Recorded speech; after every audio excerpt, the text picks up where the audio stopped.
Assalamualaikum warahmatullahi wabarakatuh. Perkenalkan, kami mahasiswa dan mahasiswi program studi psikologi Fakultas Kedokteran Universitas Malikus Saleh yang sedang mengampu mata kuliah psikologi bisnis dan kewirausahaan.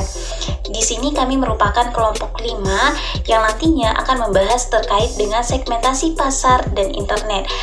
Sebelumnya perkenalkan terlebih dahulu anggota dari kelompok kami, yaitu ada Rauza Tunisa sebagai pemateri pertama, kemudian ada Bang Syarif Amin sebagai pemateri kedua, dan saya sendiri Cut Putri Mastura sebagai pemateri ketiga. Selanjutnya ada Isdalia sebagai pemateri keempat, kemudian ada Diva Ashifa sebagai pemateri kelima, dan yang terakhir ada Irza Maulita sebagai pemateri keenam.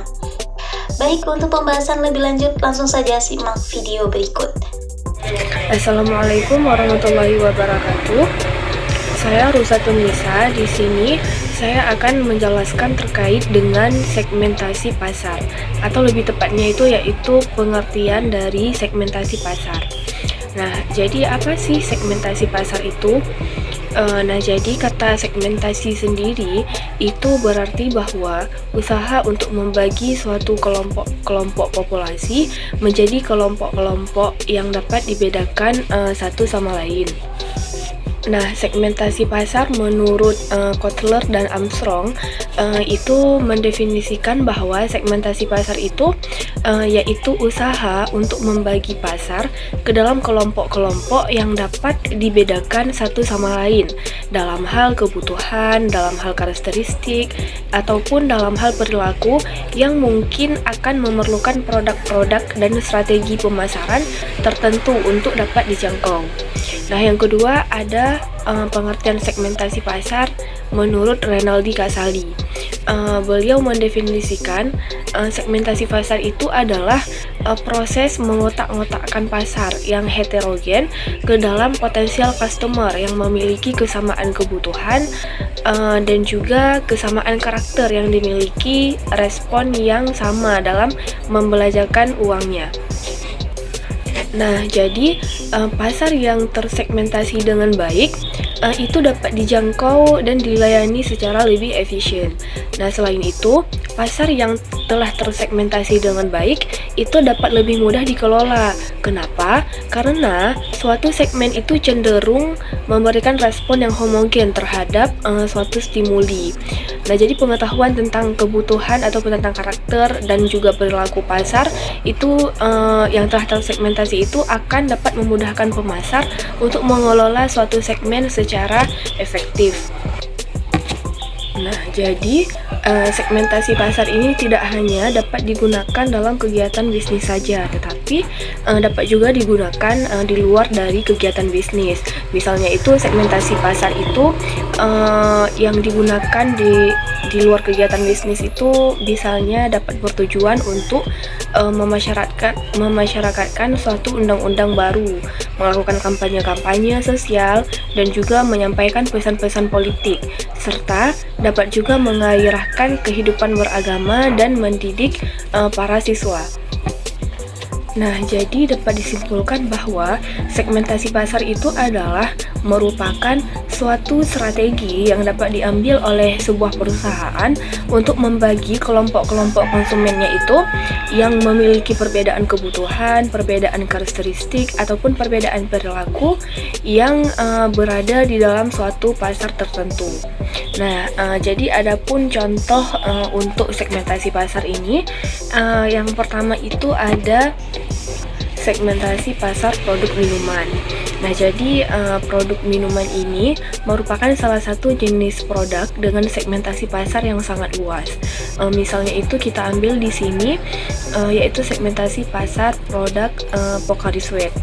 Nah, jadi segmentasi pasar produk minuman Pocari Sweat ini secara demografis, minuman ini itu kemasannya menyasar calon konsumen berusia 15 tahun sampai 35 tahun. Bisa digunakan baik laki-laki maupun perempuan. Sebagai salah satu minuman unik, produk ini juga harganya terjangkau, sekitar 6.000 per botol. Nah, contoh segmentasi geografis dari produk minuman Pocari Sweat ini yaitu menyasar ke masyarakat yang hidupnya di wilayah perkotaan maupun di wilayah pedesaan dengan minuman yang diklaim dapat membantu menjaga kecukupan cairan dan ion tubuh. Nah, yang terakhir yaitu contoh segmentasi yang dilihat dari segi psikografisnya. Produk minuman Pocari Sweat ini ditargetkan kepada mereka yang berusia produktif ataupun olahragawan yang memerlukan keseimbangan cairan dan ion dalam tubuh seperti atlet, pelajar, pegawai, dan juga karyawan dan sebagainya. Nah, jadi karena orang-orang tersebut itu akan banyak mengeluarkan keringat dan minuman, sehingga minuman Pocari Sweat ini bisa memulihkan cairan dan ion yang diperlukan tubuh mereka agar mereka kembali menjadi segar. Nah, contoh yang kedua itu yaitu segmentasi pasar produk makanan. Di sini saya mengambil contohnya itu produk makanan keripik kentang Lay's. Nah, jadi contoh segmentasi pasar produk makanan ini secara demografis, produk keripik kentang Lay's ini sudah dipasarkan ke semua orang yang berusia 7 tahun sampai 30 tahun dari semua kalangan tanpa memandang tingkat ekonomi ataupun tingkat pendidikan. Nah, contoh segmentasi pasarnya secara geografis, produk Lay's ini menyasar ke konsumen di wilayah perkotaan maupun pedesaan karena bahan-bahan dasar keripiknya itu kan kentang, jadi sangat disukai oleh seluruh masyarakat. Yang terakhir yaitu contoh segmentasi pasarnya secara psikografis. Produk makanan ini menargetkan kepada orang-orang yang suka bersantai ataupun orang-orang yang melakukan pekerjaan ringan sambil menikmati makanan ringan yang mudah didapatkan. Nah, materi selanjutnya yaitu konsep daripada segmentasi pasar. Nah, jadi pengambilan keputusan pembelian oleh konsumen itu dipengaruhi oleh berbagai faktor. Antara lain, yang pertama ada variabel internal dan juga yang kedua ada variabel eksternal. Variabel internal itu seperti persepsi ataupun sikap, gaya hidup dan juga kepribadian daripada konsumen. Yang kedua yaitu variabel eksternal, itu berupa situasi, kelompok dan juga budaya. Nah, jadi melalui pemahaman variabel tersebut, diharapkan pemasar itu dapat menggunakan variabel itu untuk mengembangkan strategi pemasarannya. Nah, jadi salah satu manfaat yang paling penting dalam memahami perilaku konsumen itu adalah pemasar dapat membuat strategi segmentasi yang jelas sehingga memungkinkan untuk menentukan pasar sasaran ataupun yang biasa namai itu target market. Dan juga mempromosikan produknya itu dengan proses komunikasi yang baik kepada konsumen sasaran. Nah, jadi strategi yang dirancang untuk mengalokasikan sumber daya pemasaran kepada segmen yang telah didefinisikan itu merupakan kegiatan pemasaran dalam melakukan segmentasi pasar. Kemudian memposisikan produk merupakan strategi yang dirancang untuk mengkomunikasikan manfaat produk untuk memenuhi kebutuhan konsumen. Hal ini jelas mempunyai fungsi yang berbeda, tetapi keduanya itu mempunyai kaitan yang sangat erat sehingga satu sama lain tidak bisa saling menghilangkan. Dengan perkataan lain, jika pemasar ingin melakukan produk positioning atau memposisikan produk, sebelumnya harus dilakukan identifikasi kebutuhan pasar sasaran. Untuk menentukan pasar sasaran, itu dapat terlebih dahulu diidentifikasikan segmen yang akan dilayani. Jadi, segmentasi merupakan syarat untuk menentukan pasar sasaran dan juga menentukan kebutuhan pasar sasaran untuk melakukan produk positioning. Hal yang membedakan adalah bahwa segmentasi itu merupakan upaya membedakan konsumen, sedangkan positioning itu merupakan usaha untuk membedakan produk kita dengan produk pesaing lainnya yang dilakukan tanpa melakukan segmentasi jika di pasar sudah ada produk sejenis daripada si pesaing. Mungkin sekian pemaparan materi dari saya. Assalamualaikum warahmatullahi wabarakatuh. Strategi segmentasi pasar. Asumsi yang mendasari strategi segmentasi pasar adalah perusahaan dapat lebih memaksimalkan profit dengan mengembangkan produk agar memenuhi kebutuhan segmen spesifik daripada memperkembangkan produk tunggal untuk seluruh pasar. Segmentasi ialah memilah-milah konsumen dalam kelompok-kelompok yang memiliki kesamaan kebutuhan. Pemilihan konsumen dengan berdasarkan pada bagian variabel seperti kelas pendapatan, umur, dan kombinasi keduanya. Baik teman-teman, saya Cut Putri Mastura dengan NIM 1906-2001. Di sini saya akan melanjutkan pembahasan dari kelompok saya, yaitu terkait dengan variabel-variabel segmentasi pasar. Oke teman-teman, mungkin dari penjelasan sebelumnya dapat kita ketahui bahwa segmentasi pasar ini merupakan strategi penting dalam mengembangkan program pemasaran, di mana tujuan dari segmentasi pasar itu sendiri ialah agar usaha pemasaran dari sebuah perusahaan itu dapat berjalan secara efektif dan efisien. Oleh karena itu, kita perlu mengetahui 4 variabel yang akan digunakan dalam segmentasi pasar. Yang pertama itu ada variabel geografis, di mana variabel geografis ini merupakan pembagian pasar berdasarkan unit-unit geografis yang berbeda-beda, seperti bangsa, wilayah, kecamatan, kota, dan juga lingkungan pemukiman, yang mana nantinya akan disesuaikan dengan kondisi geografis tersebut ketika dilakukannya pemasaran. Nah, contohnya itu misalnya kita ingin membangun suatu usaha, kita harus memperhatikan dulu kondisi geografisnya. Misalnya kita akan membangun sebuah mall. Nah, kalau sebuah mall itu berarti kan cocoknya itu dia berada di wilayah perkotaan. Seperti itu teman-teman. Kenapa dia cocok di wilayah perkotaan? Karena di wilayah perkotaan itu yang pertama banyak orang, kemudian juga daerahnya juga efisien, atau daerahnya juga memungkinkan untuk kita membangun mall gitu. Berbeda ketika kita membangun itu di daerah pemukiman atau di daerah perdesaan. Kenapa? Karena kalau kita membangun mall di daerah pemukiman atau daerah perdesaan itu akan sedikit sulit bagi yang membangun usaha, karena kan mall ini membutuhkan biaya yang besar ya untuk modalnya. Jadi konsumen ataupun pelanggannya itu juga harus banyak, sedangkan untuk pemukiman ataupun desa itu orangnya terbatas gitu teman-teman. Takutnya nanti modal yang kita keluarkan untuk membangun mall tidak sesuai dengan pemasukan yang akan kita terima untuk usaha tersebut gitu. Jadi untuk pedesaan mungkin dia bisa kita membangun toko kecil-kecilan saja. Mungkin untuk daerah pemukiman atau pedesaan kita bisa membangun usaha dengan toko yang sederhana saja, seperti itu teman-teman. Tapi kalau di kota kita bisa membangun toko-toko besar gitu. Selanjutnya yang kedua ada variabel demografis, di mana segmentasi demografis ini merupakan pembagian pasar berdasarkan variabel yang berkaitan dengan kependudukan, seperti umur, agama, ras, kebangsaan, kemudian ada pekerjaan, ukuran keluarga, siklus kehidupan keluarga, tempat tinggal, dan juga pendidikan. Contohnya misalnya kita ingin membangun sebuah bisnis atau sebuah usaha. Nah, kita harus memperhatikan dulu target kita itu siapa gitu.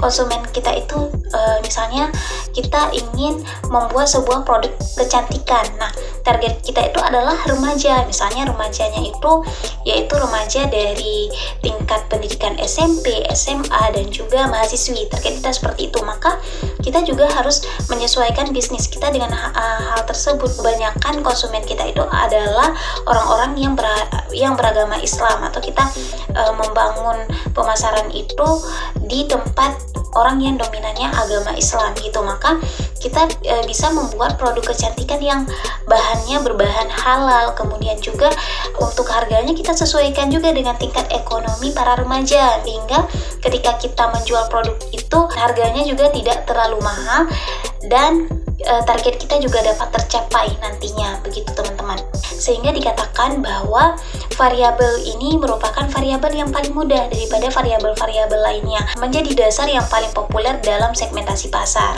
Selanjutnya yang ketiga itu ada variabel psikografis. Apa sih sebenarnya variabel psikografis ini? Pada penggunaan variabel psikografis dalam segmentasi, maka konsumen akan dikelompokkan dalam kelompok yang berbeda-beda, di mana istilah psikografis ini lebih kepada gaya hidup, yaitu bagaimana sih pola tingkah laku masyarakat dalam menjalani hidup dan gaya hidup yang dianut dengan menggunakan waktu dan uang. Misalnya teman-teman, kita ingin membangun suatu usaha ataupun bisnis, kita harus melihat dulu target kita itu sebenarnya siapa, target dari usaha kita ini orangnya bagaimana gitu. Contohnya kita ingin membangun usaha yaitu berupa usaha untuk menjual pakaian atau tas gitu ya. Maka kita lihat dulu yang nantinya akan menjadi target pembeli kita, apakah orang-orang yang nantinya akan membeli itu pola tingkah lakunya mereka adalah seseorang yang royal, seseorang yang mempunyai tingkat ekonomi tinggi, yaitu biasanya disebut dengan ibu-ibu sosialita, atau mereka yang tingkat ekonominya sedang. Nah, itu harus kita sesuaikan dengan produk kita, maka kita bisa menyesuaikan harganya juga. Kita bisa menyediakan pakaian yang mungkin yang harga pakaiannya dari mulai tinggi, sedang, dan juga rendah, dimana nantinya harga-harga pakaian di atas ratusan ribu itu bisa dijual kepada orang-orang yang mempunyai ekonomi atau tingkat keuangannya itu juga tinggi gitu teman-teman. Sedangkan untuk harga pakaian yang rendah itu bisa disesuaikan juga dengan konsumen kita yang mempunyai tingkat ekonomi biasa-biasa saja. Jadi nantinya target kita untuk menjual produk atau ketika kita menjual sesuatu itu dapat tercapai, dan modal usahanya juga nanti akan kembali sesuai dengan yang sudah kita keluarkan, dan kita juga bisa mendapatkan laba dari hasil usaha kita. Yang keempat itu ada variabel perilaku atau behavior. Dikatakan bahwa dalam segmentasi perilaku ini nantinya konsumen akan dikelompokkan berdasarkan pengetahuan, sikap, pemakaian maupun tanggapan mereka terhadap suatu produk. Misalnya kita akan membuka bisnis berhubungan dengan pakaian atau tas. Nah, kita harus melihat dulu perilaku konsumen kita itu bagaimana. Kemudian pengetahuan mereka terhadap suatu produk itu bagaimana. Apakah mereka adalah sosok yang mementingkan kualitas atau mereka sukanya model seperti apa. Nah, kita sesuaikan juga dengan perilaku dari konsumen kita. Apakah konsumen kita atau pembeli kita itu adalah orang yang menyukai pakaian yang terlihat wah. Nah, saat kita menawarkan produk kita bisa menawarkan sesuai dengan perilaku yang terlihat dari orang tersebut. Oh, kalau kita lihat orang tersebut sukanya pakaian yang wah gitu ya, kita bisa menawarkan pakaian-pakaian yang mungkin pakaian itu sedang sangat tren, kemudian pakaian itu juga terlihat sangat mewah ketika dipakai. Tapi kalau mereka suka pakaian yang sederhana, konsumen yang suka pakaian yang sederhana, kita bisa menawarkan pakaian-pakaian sederhana yang tidak terlalu banyak modelnya tapi nyaman dipakai untuk pelanggan kita tersebut, dan akhirnya akan menarik para pelanggan untuk membeli produk yang kita keluarkan. Nah, itulah beberapa variabel-variabel dalam segmentasi pasar. Terima kasih teman-teman sudah mendengar penjelasan dari saya. Selanjutnya akan dilanjutkan oleh teman saya untuk pembahasan yang lainnya. Halo, assalamualaikum warahmatullahi wabarakatuh. Baiklah, di sini saya akan menjelaskan sedikit tentang segmentasi pada a priori dan post hoc.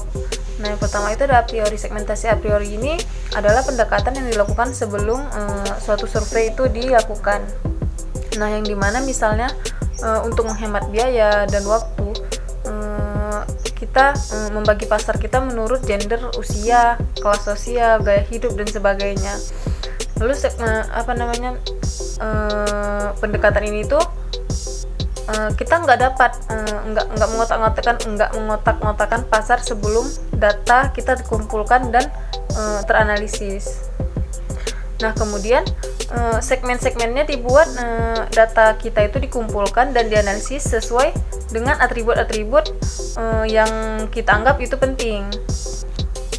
Nah, kemudian itu yang kedua ada pendekatan post hoc. Nah, di mana pendekatan post hoc ini adalah pendekatan yang berorientasi pada riset, lalu dikembangkan untuk produk-produk spesifik pada suatu jangkauan waktu tertentu gitu.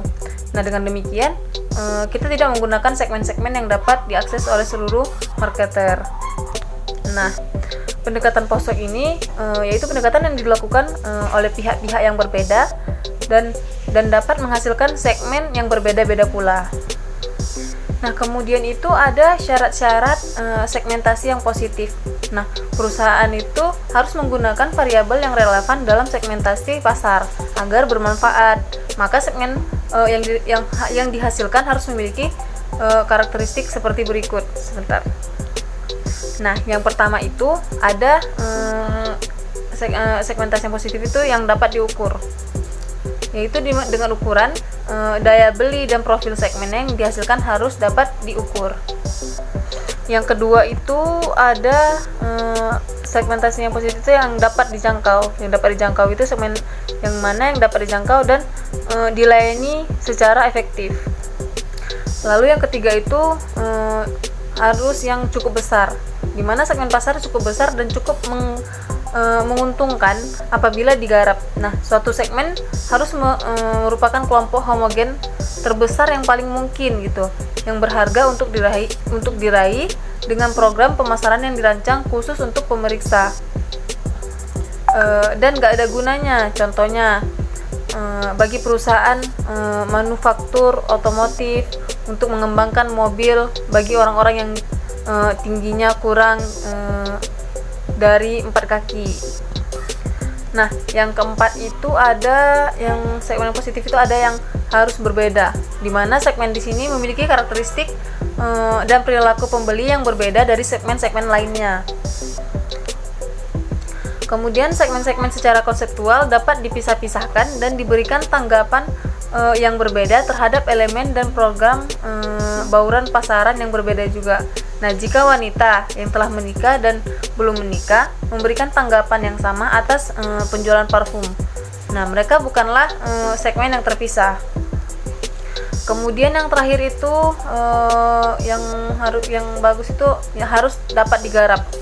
Nah, program di sini programnya yang efektif, dapat didesain untuk menarik dan melayani segmen pasarnya begitu. Baiklah, mungkin sampai sini yang dapat saya jelaskan. Selebihnya akan dijelaskan kembali oleh teman-teman saya. Terima kasih. Baik teman-teman, Assalamualaikum warahmatullahi wabarakatuh. Perkenalkan, nama saya Diva Ashifa. Sekarang saya bakalan menjelaskan tentang pasar sasaran ataupun target market gitu. Jadi teman-teman, penetapan pasar sasaran adalah merupakan suatu kegiatan yang berisi dan menilai serta memilih satu atau lebih segmen pasar yang akan dimasuki oleh suatu perusahaan. Jadi proses penetapan pasar ini di mana sebuah perusahaan itu dia itu ingin memilih target ataupun segmen pasar yang ingin dia masuki itu segmen pasar yang seperti apa gitu. Segmen pasar itu ialah kelompok konsumen gitu. Jadi kan konsumen itu dia itu ada terbagi menjadi beberapa kelompok dengan kriteria tertentu. Misalnya konsumen yang berasal daripada mahasiswa ataupun konsumen yang masih SMA, SD, SMP gitu. Jadi kan konsumen itu ada beberapa kelompok ya, misalnya seperti yang sudah saya sebutkan tadi, yang masih mahasiswa ataupun masih seorang pelajar di SMA ataupun ibu rumah tangga. Jadi sasaran pasar itu di mana suatu perusahaan itu menetapkan gitu ataupun menentukan gitu, dia itu jasa yang disediakan oleh perusahaan tersebut ataupun barang yang disediakan oleh perusahaan tersebut itu akan dipasarkan ke segmen pasar yang seperti apa gitu. Jadi itu yang dimaksud dengan pasar sasaran, teman-teman. Jadi ketika kita ingin membangun sebuah bisnis ataupun ketika kita ingin membangun sebuah perusahaan, kita harus menentukan, teman-teman, pasar sasaran daripada bisnis kita itu kepada siapa gitu. Konsumen sasaran daripada bisnis kita itu kepada siapa gitu. Contohnya misalnya saya ingin membangun sebuah bisnis gitu, menyediakan jasa, misalnya jasa les bahasa Inggris ataupun jasa les bahasa Arab gitu. Jadi saya menentukan gitu, misalnya saya bakalan mengajarkan anak konsumen dengan kriteria SD gitu. Jadi yang saya ajarkan misalnya kan masih tahapan bahasa Inggris yang dasar ataupun bahasa Arab yang dasar gitu. Jadi jangan sampai ketika kita sudah membangun sebuah perusahaan ataupun bisnis, ternyata jasa atau barang yang kita sediakan itu tidak sesuai dengan target pasar kita gitu. Ketika kita memang mungkin sasaran kita itu anak SD, jangan sampai nanti ada yang anak SMA ataupun anak mahasiswa yang datang untuk menjadi konsumen kita gitu kan, itu tidak selaras ya teman-teman, karena kemampuan kita itu masih kayak untuk mengajarkan anak SD, sedangkan ada konsumen yang nanti datang sudah mahasiswa gitu. Jadi itu tidak selaras. Jadi kita harus menetapkan terlebih dahulu target daripada pasar kita gitu, ataupun sasaran pasar yang ingin kita berikan layanan jasa tersebut ataupun yang ingin kita pasarkan produk kita gitu. Nah teman-teman, dalam kenyataannya perusahaan dapat mengikuti salah satu di antara 5 strategi peliputan pasar. Jadi teman-teman, ketika kita sudah membangun suatu perusahaan, kita dapat mengikuti gitu salah satu daripada 5 strategi peliputan pasar. Yang pertama itu ada konsentrasi pasar tunggal. Ialah sebuah perusahaan dapat memusatkan kegiatannya dalam satu bagian daripada pasar. Biasanya perusahaan yang lebih kecil melakukan pilihan ini. Jadi konsentrasi pasar tunggal ini ialah di mana ketika kita membangun suatu bisnis ataupun membangun suatu perusahaan, kita konsentrasi gitu pada satu pasar gitu, pada satu pasar tunggal gitu. Kita hanya konsentrasi pada pasar tersebut yang sudah kita tetapkan. Biasanya ini dia tuh terjadi pada perusahaan yang kecil gitu. Misalnya seperti tadi, saya misalnya baru ingin membuka suatu jasa mengajar les bahasa Arab gitu kan, karena saya baru, perusahaan saya juga baru, saya harus sebaiknya saya menetapkan konsentrasi pasar tunggal gitu. Saya fokus pada satu pasar gitu, biar biar semuanya itu dapat terkontribusi dengan baik gitu kan. Perusahaan saya masih kecil gitu kan teman-teman. Nah selanjutnya ada spesialisasi produk. Ini yang kedua ya teman-teman. Jadi spesialisasi produk ini ialah sebuah perusahaan yang memutuskan untuk memproduksi satu jenis produk. Misalnya sebuah perusahaan memutuskan untuk memproduksi hanya mesin listrik bagi sekelompok pelanggan. Jadi spesialisasi produk ini di mana suatu perusahaan yang dibangun itu dia itu hanya konsentrasi pada satu produk gitu. Misalnya saya ingin membangun sebuah bisnis makanan, saya hanya konsentrasi misalnya pada bakso aci aja gitu. Saya hanya bakalan menjual bakso aci saja. Jadi spesialisasi produk ini dia tuh fokus hanya pada satu produk saja gitu, dan bagi sekelompok pelanggan saja kan. Tidak semua orang suka dengan bakso aci ya teman-teman, nggak semua orang juga dapat makan bakso aci. Jadi yang saya buat itu hanya satu produk dan pada sekelompok pelanggan saja gitu. Nah yang ketiga itu ada spesialisasi pasar. Nah teman-teman, spesialisasi pasar ini dia itu contohnya seperti sebuah perusahaan ya yang memutuskan untuk membuat segala macam mesin tik gitu, tetapi diarahkan untuk sekelompok pelanggan yang kecil. Jadi spesialisasi pasar ini dia itu membuat berbagai macam produk gitu.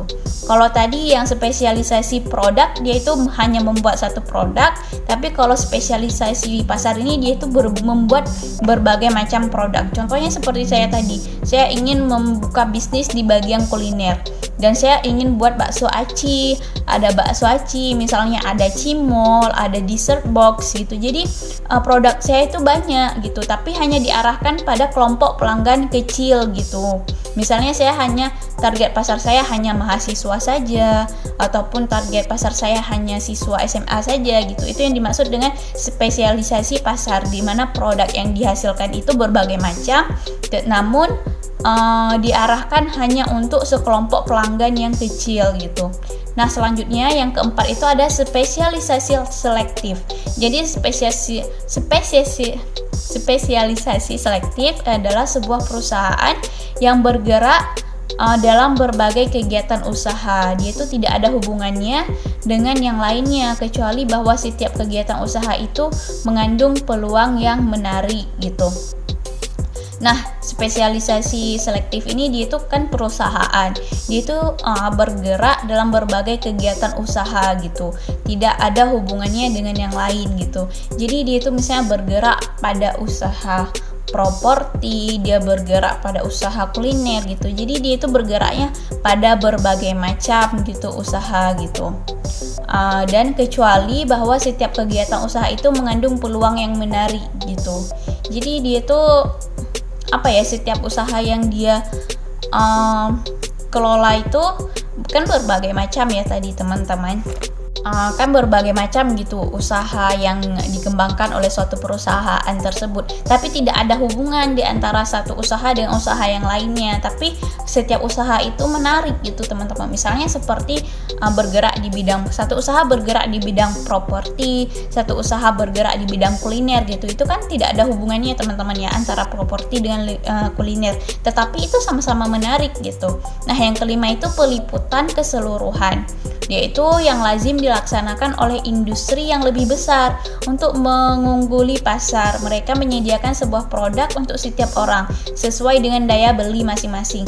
Nah, kalau peliputan keseluruhan ini dia itu biasanya digunakan pada perusahaan yang memang sudah besar gitu teman-teman, yang sudah mengungguli pasar, di mana ketika dia itu menciptakan sebuah produk, ketika dia menyediakan sebuah produk itu ditujukan kepada semua orang gitu, tidak ditentukan segmen pasar tertentu gitu. Misalnya tidak ditentukan hanya untuk mahasiswa saja, hanya untuk ibu rumah tangga saja, tidak, tapi produk itu dipasarkan kepada setiap orang, disediakan untuk setiap orang gitu.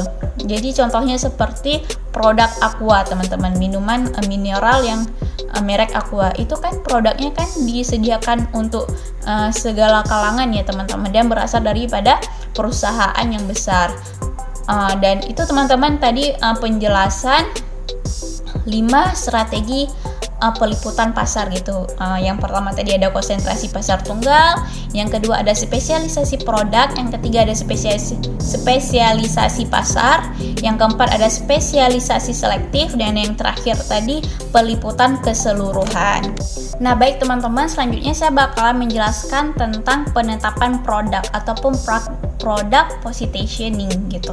Nah teman-teman, pada hakikatnya penetapan produk adalah suatu tindakan merancang suatu produk dan bauran pemasaran agar tercipta kesan tertentu yang bakalan diingat oleh konsumen gitu. Jadi ketika kita ingin ingin menjual suatu produk, ingin menciptakan suatu produk, jadi kita harus merancang sesuatu yang unik gitu pada produk yang kita pasarkan gitu, agar terciptanya kesan tertentu di ingatan konsumen gitu. Misalnya contohnya seperti iklan Sprite ya teman-teman. Iklan Sprite itu kan terkesan iklannya itu biasa, hanya kayak sederhana gitu, tapi terkesan gitu di ingatan para konsumen gitu, karena ada sesuatu yang memang menarik gitu di dalam iklan tersebut. Itu yang dinamakan dengan penempatan produk teman-teman, di mana kita merancang suatu produk sehingga kita dapat memasarkan produk tersebut agar dapat menciptakan suatu ingatan tertentu di dalam pikiran konsumen gitu. Jadi ketika konsumen melihat produk kita, sudah ada persepsi tertentu gitu di dalam ingatan dia terhadap produk kita, sehingga produk yang kita pasarkan itu mudah diingat gitu. Salah satunya ialah dengan ketika kita mengiklankannya dengan sesuatu yang unik ataupun sesuatu yang dapat menarik gitu. Itu yang dimaksud dengan penempatan produk. Mungkin teman-teman cukup sekian penjelasan dari saya terkait dengan target market dan penetapan produk. Jika ada kesalahan dan kekhilafan dalam menyebutkan kata-kata, saya mohon maaf. Selanjutnya bakalan dijelaskan oleh teman saya. Terima kasih.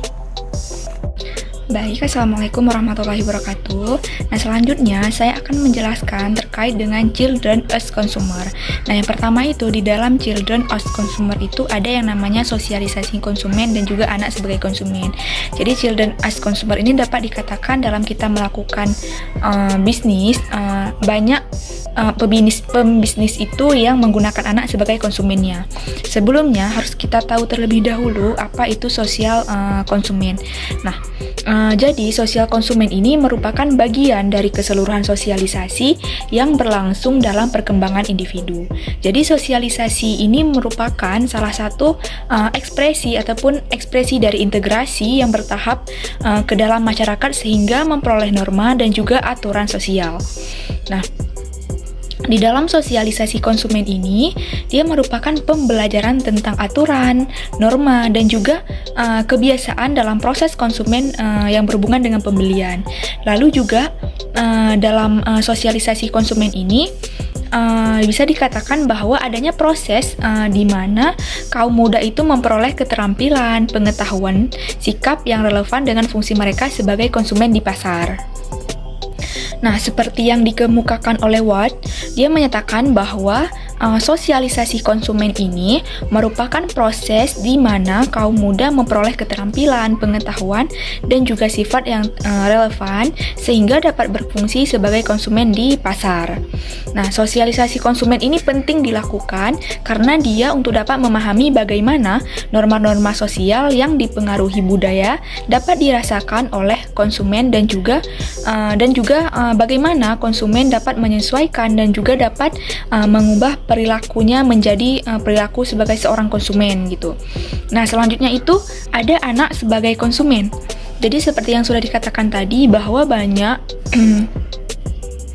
bisnis-bisnis yang menggunakan anak itu sebagai konsumen. Misalkan kayak mainan-mainan robot ataupun mainan-mainan lainnya. Dia menggunakan anak itu sebagai konsumen. Jadi nanti membuat orang tuanya itu untuk membeli produk tersebut.